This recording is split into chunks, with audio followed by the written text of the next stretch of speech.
Hey guys, welcome back to Carnivore Vitality. Today we're going to be reacting at a video, how to transition to a plant-based diet and stick to it. First of all, stick to it. It shouldn't be hard to stick to a diet. It's meant to be healthy for you. It's meant to be healthy for you, and you kind of get that positive feedback loop of feeling better. You want to keep doing the diet. Yeah. You know what I mean? Don't want it to be restrictive, and that's something that on the carnivore diet, you're restricted from the most nutrient-dense foods in the world. So of course it's going to be pretty difficult to stick to. So let's watch this video. Let's hear them out, you know. Well, plant-based diets are really hot right now, and one thing we've learned is that learning to eat is the easy part. It's changing our habits and behaviors or preferences. That's the hard part. Well, this morning we brought someone in to give us more Changing your desires and preferences.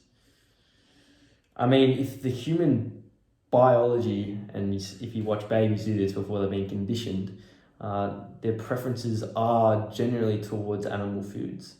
So changing your preferences away from that, is that something that we want to be doing? insight on the whole process. Dr. Howard Jacobson is here. Good morning. We're so happy to have you with us in the studio. So I've had a plant-based diet in my life for 10 years. I know it's really not that hard. What are some of the things that really just catch people up on this whole new diet trend? Right. Yeah, well, I'm surprised she doesn't look like, she looks pretty healthy. Like, if you go back, she doesn't look like too deficient. She looks healthy. It's quite surprising. Like, she looks like quite attractive, not too deficient. Yeah. Yeah. Interesting point. Hard. What are some of the things that really just catch people up on this whole new diet trend? Yeah, well, one thing is However, you don't know about her deficiencies though. She could be deficient in iron, B12, could be taking a plethora of supplements, iron shots. We don't know, but they're used to their old foods. So when you switch to a plant-based diet, depending on who you're talking to, there's like hundreds of cookbooks and blogs, Right. and you can find really, really tasty foods.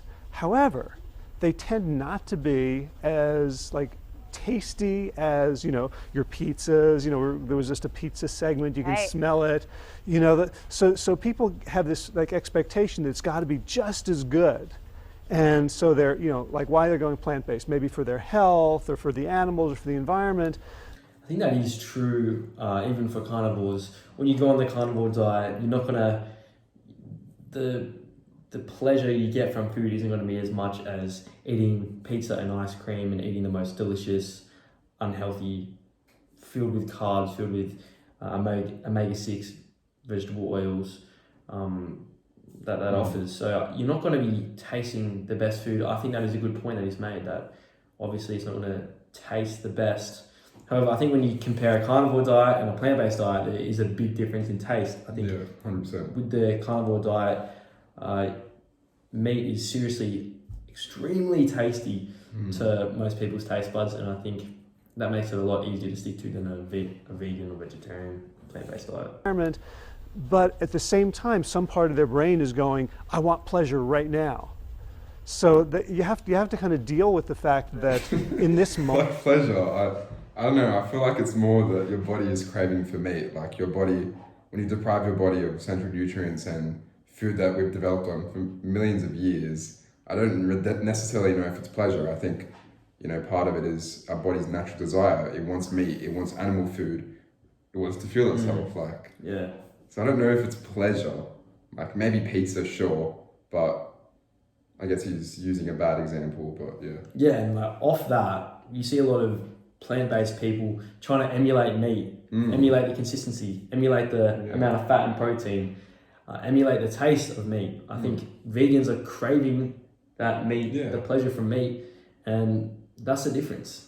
So, moment, I want the pleasure, and the benefit that's going to come to me is going to be later. It's going to be in the future, and it's always hard. That's a hard thing for people to delayed do. gratification. To postpone joy right now to have something in the future. But the thing is, vegan, it's not pleasurable, and you're not better in the long term. So, do you get what I mean? You're not, okay, fair enough, you desire your body's urges so you can, feel better in the long term. Say you exercise, you don't feel like doing it now, but later, you want to have a better body, more health. But vegan, in the short term, it doesn't taste good. In the long term, you're not healthier. So I just don't And you don't feel good, you feel like rubbish. In the instant, you feel like rubbish. Yeah, both. There's no long win. term. But with carnivore, the pleasure's there with the food is pretty good. Yeah. In the short term, you feel amazing. In the long term, we have to wait and see to see what that is, but I think it'll be pretty good. So yeah. Future, people have to learn how to deal with that. So how do we start? What are some of the basics? I mean, do we start with like a meatless Monday and we try to do 1 meal a week? Well, I think it really depends on the person. So some people can do like 1 meal. They're just obsessed with meat. Like they're really obsessed with meat. Like meatless Monday. Like they're really just obsessed with meat. Their body is craving meat. A week and just go, okay, I'm really committed to this. I want to do it. And boy, this was a good meal. It was fun. And the next morning I wake up and I have energy and I don't feel sluggish and everything works. All my plumbing works really good. And they can sort of go from there. Other people, they'll do it and they really... My plumbing works pretty good and I don't need those vegetables. And there's also a lot of different factors that could be impacting the short-term benefits that they're seeing. Maybe they're just switching from eating pizza to eating whole foods. Like obviously there's going to be an improvement there. 100%. But in the long term, it could be a different story. You could just, your plumbing won't maybe not work as good. I know that when I have a lot of fiber, it actually creates a lot of discomfort. When I'm on carnivore diet, no gas, none of that, digestion is perfect with 0 fiber. How's that even possible? Yeah.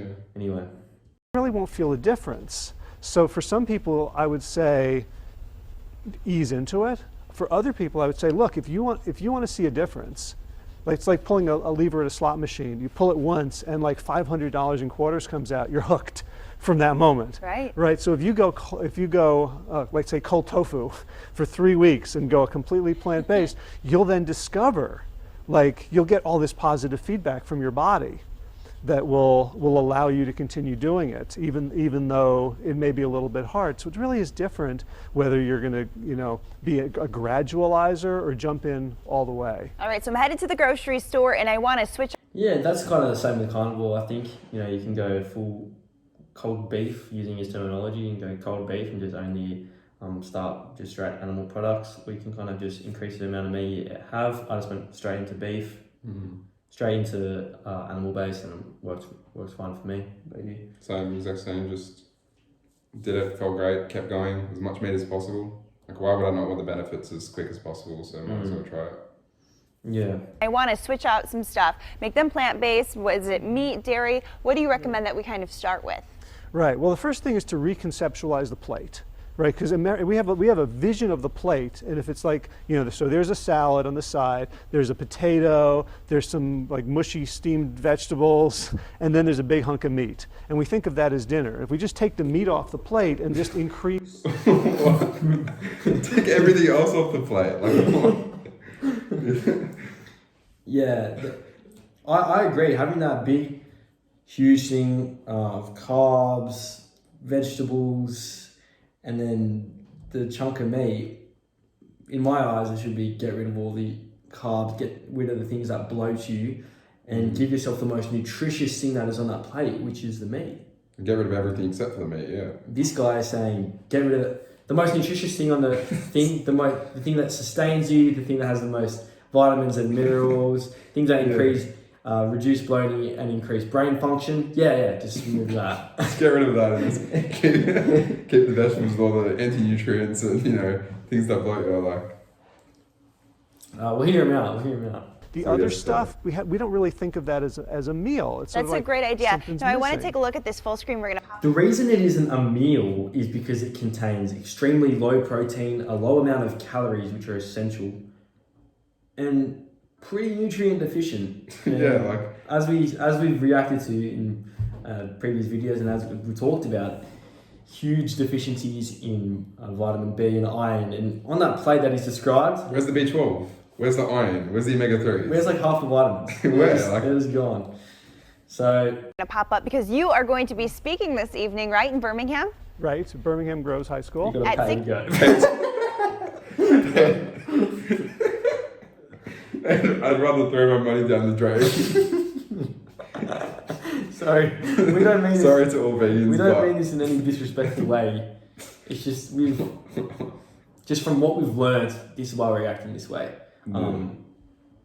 So we don't mean to be disrespectful anyway, but I'm sure he's an extremely nice guy. He seems like a nice guy. The reporter as well is very nice.